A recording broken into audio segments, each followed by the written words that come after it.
It's April 1945 Denmark. The war is nearing its end. A fierce street battle rages in Copenhagen. Occupying German forces are sweeping through the city, hunting for insurgents around the Rosenborg Castle.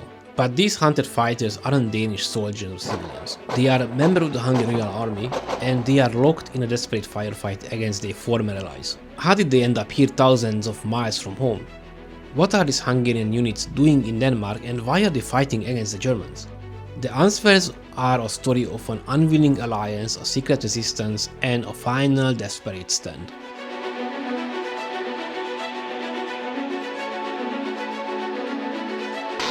Denmark was a world away from the raging Eastern or Western Front. One day, something strange happened.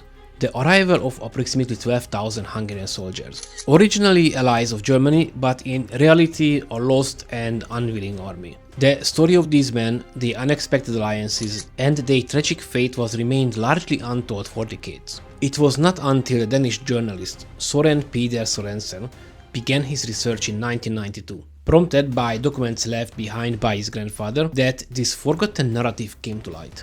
The presence of Hungarian soldiers in Denmark in 1945 was not a voluntary act of Hungary, but a desperate action forced on German-occupied Hungary. Hungary's initial alliance with Germany was a pragmatic choice, driven by a national grievance over the significant territorial losses imposed by the 1920 Treaty of Trianon. By aligning with the Axis powers, the Hungarian government wanted to reclaim these lost lands. But this revisionist ambition had a high price, such as taking part in the Operation Barbarossa. The invasion of the Soviet Union proved catastrophic. As the war turned decisively against the Axis and the Red Army advanced into Hungary, the country's military situation became untenable. The Soviets had occupied the eastern half of Hungary, the Germans occupied the western part, and Budapest was turned into a fortress. Germany ordered the Hungarian puppet government to set up 4 new divisions to fight the Soviets. However, as the front was getting closer and closer, military training was impossible in Hungary. The German High Command decided to relocate the newly formed Hungarian units to a safer location. The original intention was to be trained in places like Denmark before being sent to the collapsing front. The Germans viewed Hungarians as generally inferior and lacked confidence in the Hungarians' loyalty. So instead of deploying them to the front lines,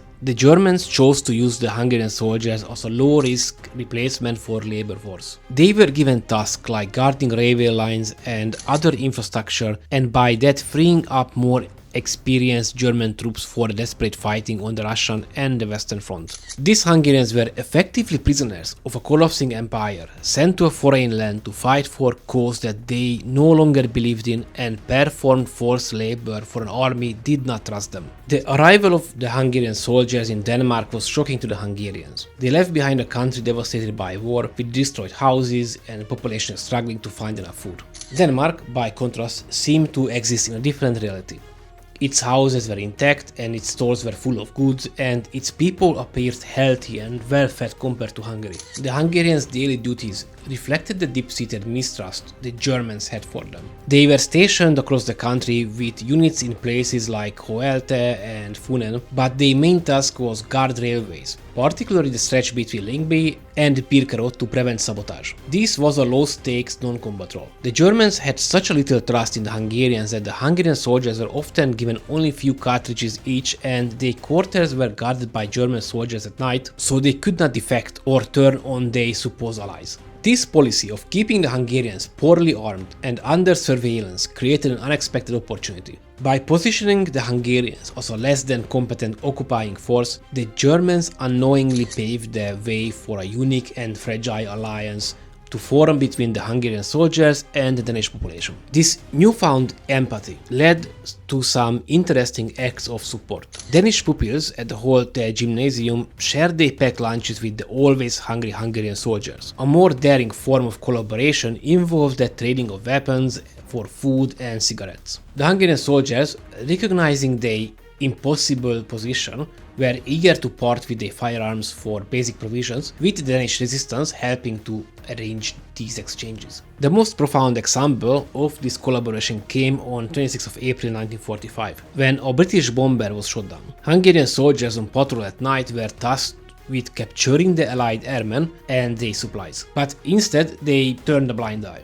The Hungarians aided the Danish resistance in hiding the airmen and saving the plane's fuel. To maintain the illusion of compliance, they even helped the Danes pump water back into the plane's fuel tank before the Germans arrived. And this act was not a one-off event. Hungarian commanders entered into negotiations with the Danish resistance, agreeing to fight alongside them against the Germans if a military capitulation did not occur. In exchange, the Hungarians asked for guarantee that the Danes would protect their wives and children and ensure their safe return home after the war. As the war drew close, the German leadership was desperate for manpower. On 22nd of April 1945, a German order was issued to send Hungarian units stationed at the Rosenborg Castle in Copenhagen to the Eastern Front. For the Hungarian soldiers, this was a clear death sentence. Rather than comply, they decided to fight for their survival, triggering an armed mutiny.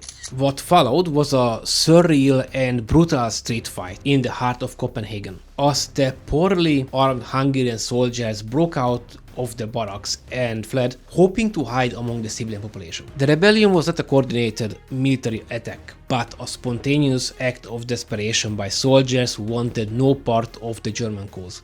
The Hungarians were not fighting for a cause, they were fighting to save their lives. Guns rattled through the streets and fighting was so intense that it was reported in the local press. The human cost was tragic. 7 Danish citizens died in the crossfire, and while the number of Hungarian casualties and captured soldiers remains a mystery, it is rumored that many were executed by the Germans at Kastrup fortress. The armed conflict between the Hungarians and the Wehrmacht, while small in scale, was a shocking breach of the relative peace in Denmark. The German surrender in Denmark on 5th of May 1945 was met with celebration both by the Danish population and the Hungarian soldiers. The Hungarians celebrated with the Danes, a powerful moment that reflected their shared relief at the end of the conflict. However, the celebration was short-lived. The British, who had liberated Denmark, had to navigate the tense post-war atmosphere and the hostile relation between the Hungarians and the Germans. To prevent renewed fighting, they arranged the Hungarian soldiers to depart a few days after the German forces. During the brief visit, Hungarians left traces of their time in Denmark. For example, Hungarian trees can be found in the forest of Holte on Sealand and Velje in Jutland. A museum near Holbæk also has one of the carriages used for